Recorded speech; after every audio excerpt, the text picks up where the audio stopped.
अपराधी मान मन भितर कथा अच्छी आमर जो लंबा आईन प्रोसेस दंड दिया पूर्वर पुलिस गिरफ कर थाना कोर्ट हाजर कर जुडिशियल कस्टडी रे पुलिस इनक्वारी कर चार्जसीट हम ट्रायल हम फाइनाली से जजमेंट बाहर बेलू अनेक वर्ष बीती जाऊँ अनेक केस देखा ये कौटी ना कौटी जो मानकर टिके क्रिमिनल माइंड थी जो माने टिके गंडगोलिया पिला जो माने सब था जो माने टिके हिंस्र प्रकृतिर पिला था लोक था मन भितर कौटी ना कौटी गोटे धारणा सृष्टि आम गोटे क्राइम आज करुचे आमको दंड मिलने बहुत वर्ष लगे मुझे गोटे उदाहरण दूसरी बिहार जड़े लोक से मर्डर चार्ज रे जेल थे पैरोल रे आसिक देह खराब आईसीयू रे अच्छा वार्ड रे भी नुह आईसीयू रे आप भावतु 4 जन लोक आसिले गाड़ी आसिले पहुंचले समस्ते 4 जन जाक मेडिकल भितर हॉस्पिटल पहुंचले आईसीयू को गले समस्ते एकाथरे पकेट बंदूक काढ़ले गुली मारे चलिकी आसिक गले चंदन मिश्रा अच्छा आपण कहतु एते साहस केमती है यही कारण पे साहस है से जानी आमर किसी हबार बेसी ना जदि बा किसी आमर हम केते वर्ष आ भीतर चल जाइए ठिकना ना ए सरकार छाड़ी आउ को सरकार आसपे से सरकार आम प्रति कोहल मनोभाव करें रखिपारे इत्यादि इत्यादि घटना कहतु भुवनेश्वर घटना कहतु जो मैंने अभियुक्त लोक अच्छा मन भितर से प्रोफेशनल क्रिमिनल किंतु मु आपको टिके अटकाया चाहिए जो ओडिशा रे बीएमसी रे जो बोली भाबे भारतीय जनता पार्टी रो से माने नेता थिले जो माने पसी माड़ मारी थिले ये घटना जतबेले भुवनेश्वर रे बीजेपी रो पूर्वतन कारण पार्टी तांको परवर्ती समय दल रु काढी देछि जदि से माने पसी जने अतिरिक्त कमिश्नर को मारुचंती से वीडियो सामना को आसुची कोटी ना कोटी आ अन्य अपराधी प्रवृत्ति रो जो लोक अछंती जो माने एबळी धरणर अपराध घटाती से माने आ टिके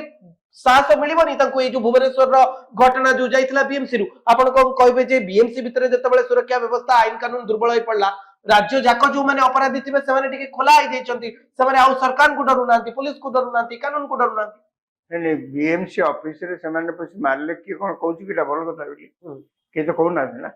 एटा गोटे अति खराब कथा एवं तांको विरुद्ध रे सब प्रकार आईनगत कार्यानुष्ठान हवा उचित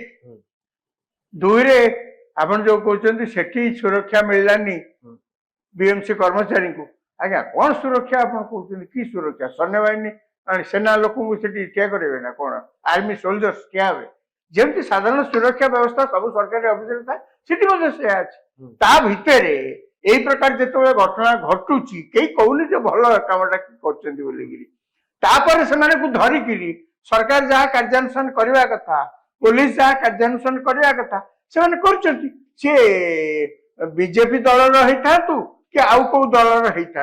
कथा जो कौ दलर बोलिकी कथा ना बीजेपी सरकार अच्छी आप देखुं ये हुए तो बीजेपी लोक होता पारती बीजेपी जदि ये छाड़ी दौला प्रति कोहल मनोभाव रखी आप अनुभव कर प्रति कोहल मनोभाव रखाई छाड़ी दि जाइए आप कहतु समालोचना करूँ किंतु सरकार जदि तुरंत कार्यानुष्ठान कर पुणी सरकार को दोष देने पुणी कौन लाभ अच्छे बालेश्वर जो घटना है 30 जन कौन एबीवीपी सदस्य थे किंतु कथा सी कौ दलर सदस्य थे कौ छात्र संगठन सहित जड़ित थे ये तो प्रश्न नुहे ना प्रश्न हूँ एमती जो कार्यटी से जो सी धारणा देते धारणा कारण अलग जो से धारणा बसते प्रतिवाद करुले बसिक पेट्रोल ढाड़ी से निज देह निआ लगे सी आउ गोटे घटना आपण प्रतिवाद कर सब अधिकार अच्छी आपण प्रति जदि कॉलेज अन्याय है प्रतिवाद कले प्रिंसिपल को भेटले डीएचओडी को भेटले जहाँ कले कले किंतु कथा हूँ आप प्रतिवाद कर सी भी आप गणतांत्रिक अधिकार किंतु पेट्रोल ढाड़ी निआ लगेदेवे तो कहीं कहे भल कामटा कर कथा हूँ कौ परिस्थिति कर निजे ढाड़ी मरती ना किए ढाली देती ना किए उस्कई कम करने सी भी जी दायी अन्य से दायी सी तो इनक्वारी चली सी करने पूर्वर मुझे करने को जाऊँगी कलेक्टर को लिखिं एफआईआर देती आउ एमपी की कहते एमएलए को कहते समस्त समस्त दायी से दायी बोलिक कौन आप करेंगे कि दायी ଆଜ୍ଞା ଏମିତି ତ ଅନେକ କଥା ହଉଛି, ମୁଁ କହୁନି ଯେ ସେମାନେ କିଛି କରିବା ଉଚିତ ନଥିଲା, ସେ କଲେକ୍ଟର କିନ୍ତୁ ହୁଅନ୍ତୁ ଟିକେ ପଦକ୍ଷେପ ନେଇ ଯାଇଥିଲେ ଏଇ ହୁଏତ ଯେ- ଛାତ୍ରୀ ଜଣ। ଏଇ ତ ସମସ୍ତେ ଅନୁଭବ କରୁଛନ୍ତି ତାଙ୍କ ପ୍ରିନ୍ସିପାଲ ସେଇଥିପାଇଁ ତ ସରକାର ଅଛନ୍ତି, ସେଇଥିପାଇଁ ତ ପ୍ରଶାସନ ଅଛି, ସେଇଥିପାଇଁ ତ ସେଇଥିପାଇଁ ସରକାର ପରା ଅଛି। ନାଇଁ ନାଇଁ ସେଇଥିପାଇଁ ପରା ସରକାର ତୁରନ୍ତ ସେ କଲେଜର ଏଚଓଡି ଏବଂ ପ୍ରିନ୍ସିପାଲ କିନ୍ତୁ ଘଟଣା ଘଟି ସାରିଲା ପରେ ଘଟଣା ଆଗରୁ ସେ କରିନାହାନ୍ତି ବୋଲି ତ ଆପଣ ତାଙ୍କୁ ଗିରଫ କରିକି ରଖିଛନ୍ତି ନା। ଘଟଣା ସେ ଯଦି ଅଧିକ ତତ୍ପରତା ଦେଖେଇ ନାହାନ୍ତି ବୋଲି ଆପଣ ତାଙ୍କୁ ସସ୍ପେଣ୍ଡ କଲେ, ତାପରେ ଗିରଫ କରି ଜୁଡିସିଆଲ କଷ୍ଟଡିରେ ରଖିଛନ୍ତି।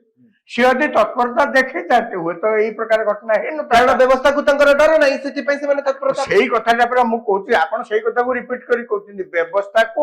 ତାଙ୍କର ମଧ୍ୟ ଡର ନାହିଁ, ସିଏ ପ୍ରଫେସନାଲ କ୍ରିମିନାଲ ନୁହନ୍ତି, ହୁଁ। କିନ୍ତୁ ସେ ପ୍ରିନ୍ସିପାଲ ହେଇପାରନ୍ତି, ଏଚଓଡି ହେଇପାରନ୍ତି। ସିଏ କ୍ଷଣିକ ପାଇଁ ଭୁଲିଗଲେ ଯେ ସିଏ ଯୋଉ ଚେୟାରରେ ବସିଛନ୍ତି ସେଠି, ସେ ଚେୟାରର ମହତ୍ଵ ଅଲଗା। ଆପଣ ଯେତିକି ଭାବୁଛନ୍ତି ହାଲକା ଫୁଲକା ଭାବରେ ସେ ଚେୟାରରେ ବସିଗଲେ ଚଳିବ, ସେଇଆ ନୁହେଁ। ଆପଣଙ୍କୁ ଅଧିକ ସଜାଗ ହବାକୁ ପଡିବ। ମୁଁ କିଏ ଯଦି କୌଣସି ଜାଗାରେ ଆପଣଙ୍କୁ ଆସିକି ଅଭିଯୋଗ କିଛି ଦଉଛି, ଆପଣ ତାପରେ ତୁରନ୍ତ କାମ ଆରମ୍ଭ କରିବାକୁ ପଡିବ। ଏକଥା ନୁହେଁ ଯେ ହଁ ଗୋଟେ କଣ ଆସିଛି, ସେ ଯୋଉ ହଁ ଗୋଟେ କଣ ଆସିଛି ଏଇ ପ୍ରକାର ମନୋଭାବ ଖାଲି ସେଇଠି ନୁହେଁ, ଆପଣ ଓଡିଶା ସାରା ଇଣ୍ଡିଆ ସାରା ଯୋଉଠିକି ଯିବେ ହବ। ଯାହାର କରୁଣ ପରିଣତି ସେ ଝିଅଟି ପେଟ୍ରୋଲ ଢାଳି ହେଇକିରି ମଲା।